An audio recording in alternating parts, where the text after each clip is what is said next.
How you doing again? Glad you could join us on our next video journal of this great project that we're doing, Master Suite Edition, plus a full house gut. I wanted to talk a little bit about crawl spaces.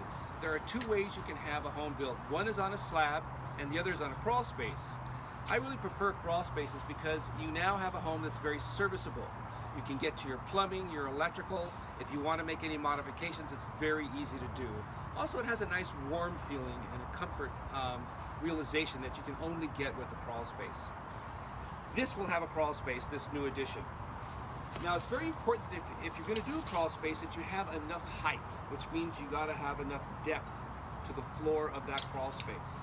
In the existing home here, you can see that there's only about 16 inches of available room. So imagine a human being trying to turn around on only 16 inches. And you have your tools and you have your equipment and your materials. It's just very, very encumbersome, very hard to work with. So in this case, this is much lower. We will end up with 30 inches of height in our crawl space, which would be very, very serviceable and very manageable. For really good footings that are built today, they have, for a single story, you have to have a certain width and a certain depth in your actual footings.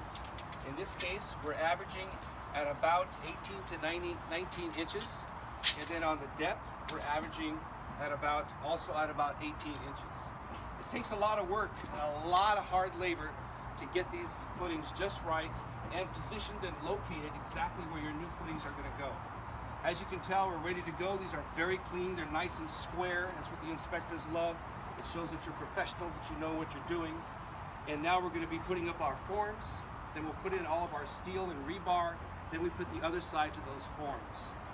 We have also our piers. Those are also compliant to what the engineer has told us to do, so they're ready to go.